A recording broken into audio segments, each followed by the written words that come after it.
My favorite Terry Pratchett novels are the ones he wrote for kids. They're full of his clever wit and satirical social commentary, but a little more restrained than in many of his works aimed at older readers.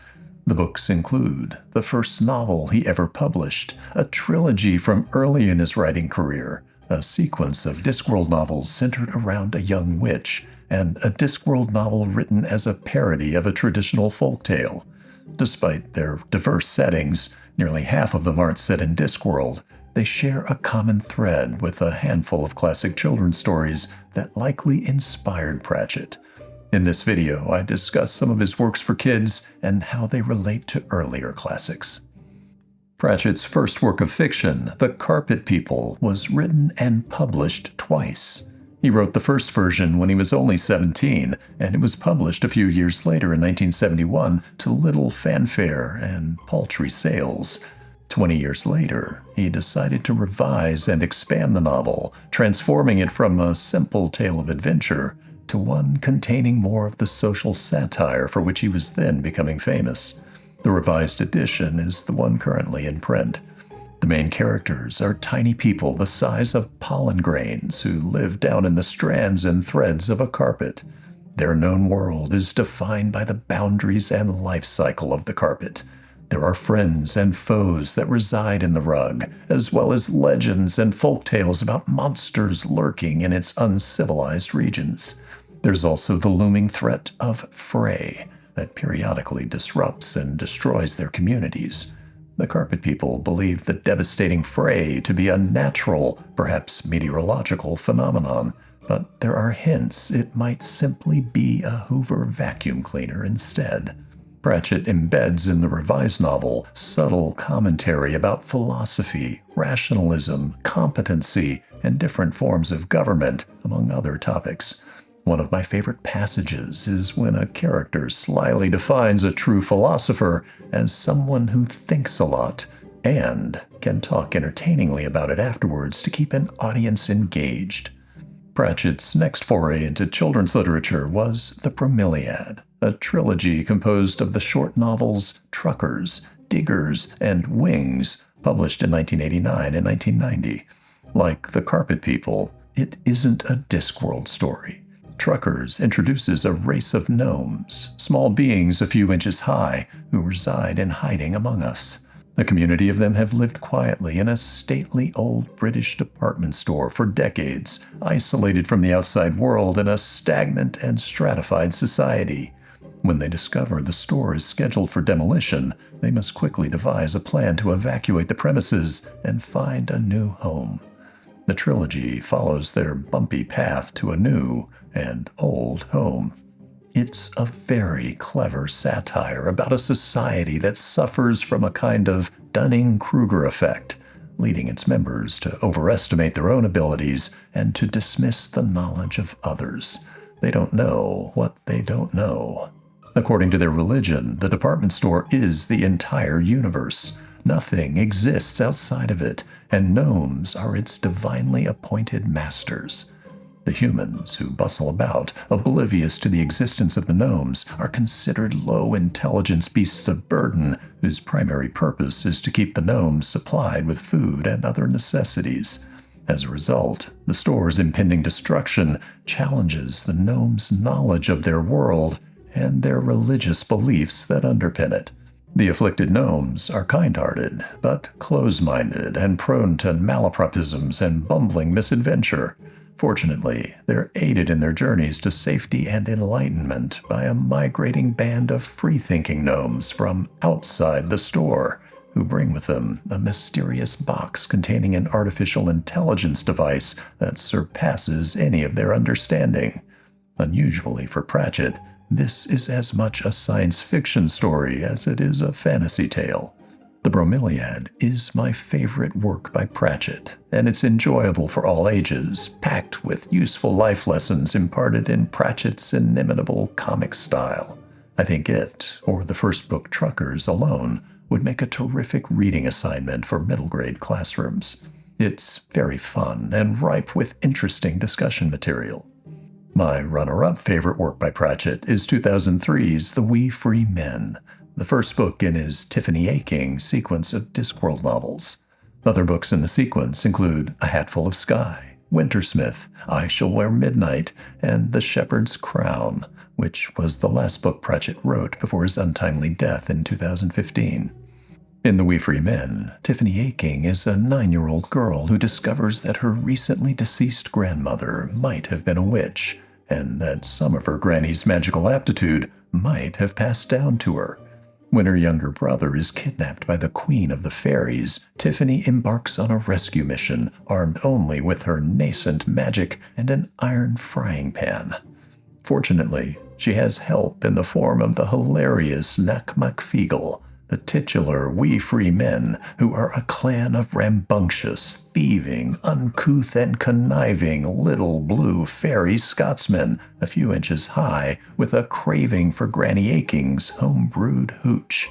Although they aren't the principal protagonists, the Nakmakfeegle are the heart, the brains, and the bowels of the story, propelling it along and leaving plenty of metaphorical road apples in their wake as they guide young Tiffany toward her magical heritage. Those chaotic little blue Highlanders are not to be missed. And that brings me to Pratchett's Carnegie Award-winning 2001 Discworld novel, The Amazing Maurice and His Educated Rodents. It's a subversive parody of the traditional folktale of the Pied Piper of Hamelin, but written as a comic crime caper with hints of Robert O'Brien's Mrs. Frisbee and the Rats of Nem and Tad Williams' Tail Chaser's song. In the book, Maurice is a cat with human-level intelligence who travels the countryside with a young boy named Keith and a band of intelligent talking rats who became sentient by eating out of garbage bins behind the Discworld University where wizards are taught. They're grifters who run a pest control scam in the towns they visit, creating the appearance of a rodent infestation and then offering to relieve the town of its problem for a fee.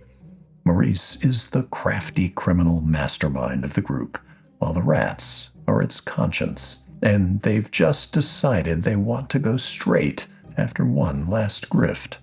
Unfortunately, they pick the wrong town for their swan song because they aren't the only ones in it running a shady scheme involving rats. Delightful complications and conflict ensue. What ties all those kid-friendly Pratchett novels together, besides the ever-present social satire, is their focus on diminutive main characters, from mite-sized to rat-sized. But it's not just the size of the characters, it's also the camaraderie, the sincerity, the absurdity, and the foolishness of their antics. Pratchett drew upon a long history of children's books with similar characters. The remainder of this video focuses on a handful of older classics that appear to have inspired Pratchett. He acknowledged the influence of some, while others are ones he very likely read as a child. They all deserve more attention today.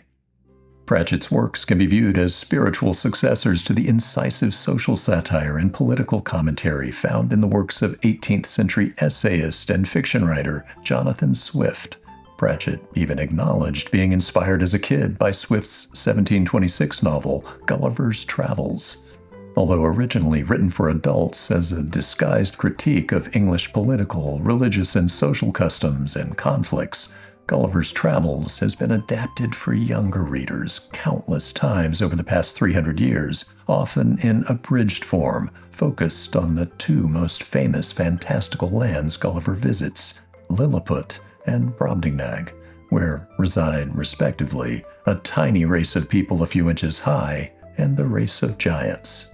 Lilliput captured Pratchett's imagination, which might explain why his first 4 novels for children, The Carpet People and the Bromeliad trilogy, feature analogues of Lilliputian society, complete with social, political, and religious absurdities.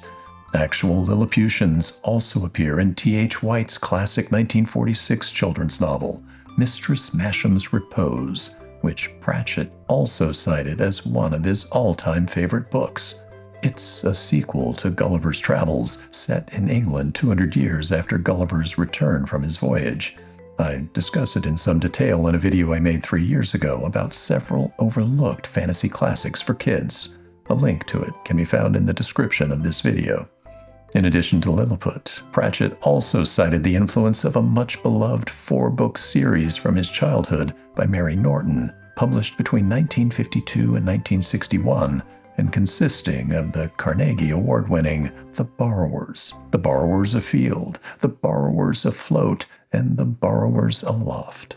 Decades later, in 1982, Norton added a 5th book, The Borrowers Avenged, which neither Pratchett nor I read as a kid. The Borrowers series has been adapted for film several times, including the 2010 Studio Ghibli film, The Secret World of Arrietty, also titled Arrietty, and Arrietty the Borrower outside the US. The similarities to Pratchett's The Bromeliad are readily apparent. In the first book, a family of tiny people live beneath the floorboards of an old country manor in a parasitic relationship with its human residents based on borrowing or stealing food and other essential items. A series of unfortunate events forces the borrowers to flee the manor house and to search for a new home over the next several books. Does that sound familiar? The attention to detail in Norton's series is delightful, showing mundane human items put to unusual practical applications by people 4 inches high. Also similar to Pratchett, Norton gives her borrowers an incomplete understanding of humans, who they refer to as human beings, and also of the wider world, creating difficult challenges for them to overcome. And there are hints of allegory in the story about the class structure of English society. Pratchett incorporated those same elements in The Bromeliad to slyly comical effect. The other classic works for children I want to mention are ones whose influence on Pratchett's approach to the little people in his books seems likely, although I haven't been able to confirm it. The first is The Minipins, Carol Kendall's duology of The Gamage Cup from 1959, also titled The Minipins outside the US, and 1965's The Whisper of Glocken. Kendall was clearly inspired by Tolkien's Hobbits and The Shire. Minipins are a race of small people, although how small is unclear, who live comfortable and complacent lives in a secluded land ringed by uncrossable mountains. They're averse to adventure and to overt displays of individual creative expression, preferring staid social conformity instead. Their isolation and sedate lifestyle have led them to forget their history and to embrace a cultural stagnation that blindly celebrates the status quo without ever questioning it. There are still a few free thinkers in the community who chafe at social conformity and dare to wear a brightly colored sash or to try to expand the community's knowledge of its history, but community ostracism is what they receive for their disregard of social norms. Nonetheless, when signs appear that a deadly foe from the distant, forgotten past might have found a way into their protected valley, it's up to that small group of free-thinking Minipins to save the rest and, in the process, teach them a new way of seeing the world. Unsurprisingly, the books promote individualism, nonconformity, tolerance, diversity, art, and heroism, while offering pointed social commentary on political myth-making, social stratification, marginalized groups, and even tax policy. Those same themes show up to varying degrees in Pratchett's children's books, particularly in The Bromeliad. Likewise, the close-minded attitudes, behaviors, and worldviews of the department store gnomes in The Bromeliad closely parallel Kendall's hidebound and self-deluding Minipins. Pleasantly, their bumbling exploits are sources of humor rather than bile, and the protagonists in both stories are charming rebels who dare to speak truth to power and to set inspiring examples for others. I adore the Minipin series. Moving on, in 1930, Arthur Mason published The Wee Men of Ballywoodin, a fix-up of 2 novellas about a band of Irish fairy folk and their misadventures. It was the first book illustrated professionally by renowned children's book author Robert Lawson, whose best-known works include Rabbit Hill, Ben and Me, Captain Kidd's Cat, and The Fabulous Flight. Mason published a second volume titled From the Horn of the Moon in 1931 that contains 3 more stories about the little folk. Significantly, the Wee Free Men in Pratchett's Tiffany Aching novels bear a striking resemblance to the wee men in Mason's tales. Both bands are mercurial, quarrelsome, and prone to mischief, but also sometimes helpful to human folk in their own ways and for their own unknowable reasons. Their speech has an entertaining, brogue-like flavor, Scottish for one group and Irish for the other, and they're fond of using it to berate, ridicule, or cajole their targets. In Mason's first novella, the wee men are picked up by a strong wind and blown out to sea, where they're deposited on an unknown remote shore. The story follows them as they strive to return home while pursued by animal predators and hampered by disagreement within the group. The second novella sees the wee men venturing out to sea in tiny sailing ships in search of a mischievous bird that stole their bagpipes, without which they can't engage in their nightly festivities. A hurricane, a sea otter, and a barracuda are among the hazards they confront, while different members of the band, bearing names such as Stirrer of the Gruel, Sneezer, Keeper of the Potato Apples, and Meadow Sniffer, make memorable contributions to the voyage. Mason's stories feel like Irish folk tales about the little people, light, insubstantial, and laced with absurdity.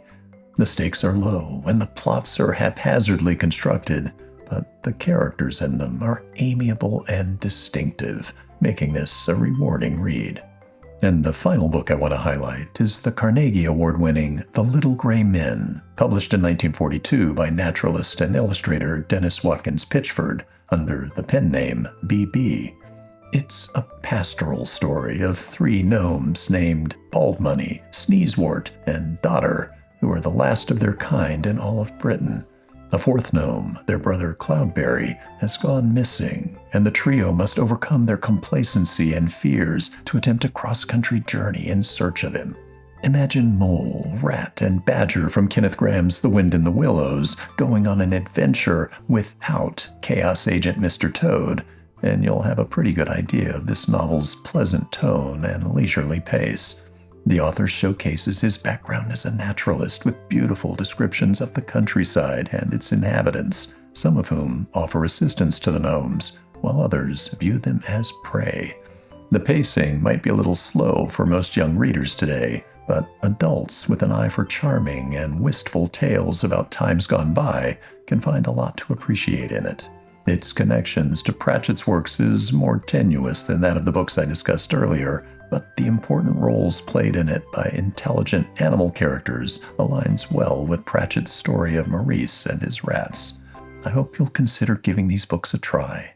As I mentioned, they're fun reads for all ages, and they ought to be rediscovered today. Thanks for watching.